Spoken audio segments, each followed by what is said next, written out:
Well, I hope you like Christmas lights, because that is what this movie is all about. Yeah, Christmas lights and not much else.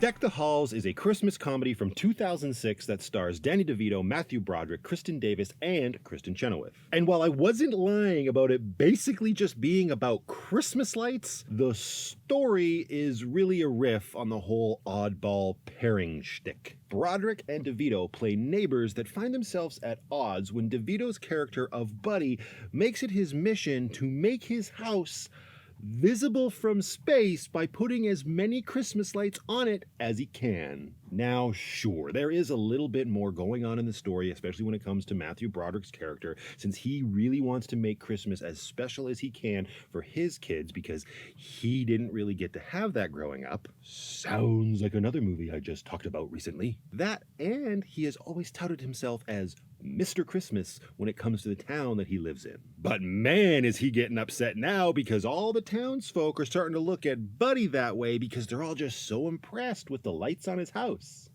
So yes, there is other things going on in the story, and sure, you could say at the end of the day, this is a story about these two guys so desperate to one-up each other that they lose sight of the meaning of Christmas and how their selfish behavior affects others around them. But that doesn't make it sound like so much fun, so lights. The movie came out in 2006, and I do remember going and seeing it, but I don't have any recall of scenes in the movie or whether I even enjoyed it, which probably means I wasn't overly impressed with it. But watching it now, I have to say there were a few moments that made me laugh out loud, and I did find myself enjoying it. It doesn't take much to see how hard the filmmakers were trying to emulate much better films. There is a certain John Hughes, I don't want to say quality, let's go with smell. There is a certain John Hughes smell about this movie, which makes you wonder if it would have been better in his hands. Regardless, I found myself in this weird loop where I saw DeVito as a stand-in for John Candy, and in a few fleeting moments where Matthew Broderick delivered a chuckle or a gasp,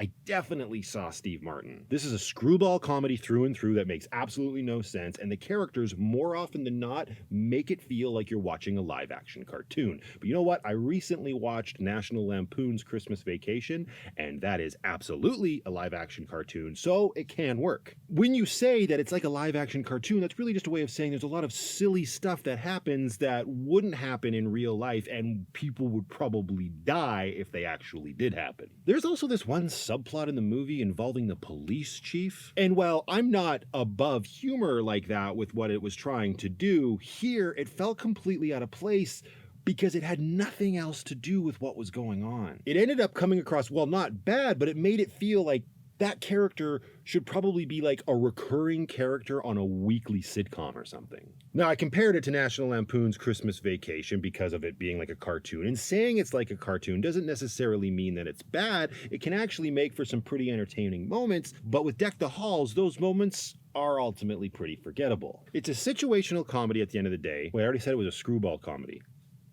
It's both. It's a situational comedy in the sense that it finds the characters moving from situation to situation where things just get crazier and crazier as the competition between the two leads escalates. And while both DeVito and Broderick do fine, neither one of them are at the top of their games. That being said, DeVito especially looked like he was enjoying himself. And in true cheesy Christmas movie fashion, this one also likes to play with your emotions. What I mean by that here is that on the odd occasion, it will throw in a scene with a beautiful Christmas song just to remind you that you are watching a movie that should probably be raising some emotions in you. And if you're a sucker like me, shit like that's gonna get to you, but it's still hard to ignore the fact that that stuff feels very oddly placed. It's very safe, family-friendly, zany fun that, yes, I'm going to say it again, could have benefited from potentially being a little bit darker. I might have a problem. For what it is, though, Deck the Halls gets a 6 out of 10. There is some enjoyment to be had looking back on this 15-year-old movie. Just don't expect it to impress you beyond a single holiday viewing. And if you really want to be obnoxious and one of those people that digs deep on movies, Danny DeVito's character's last name is Hall, so Deck the Halls could be Matthew Broderick wanting to knock out his neighbors. That might be a stretch, though. So what about you guys? Have you seen Deck the Halls yet? It just dropped on Netflix a couple days back. So if you have seen it, let me know what you thought about it in the comments below, and I'll see you all in the next one.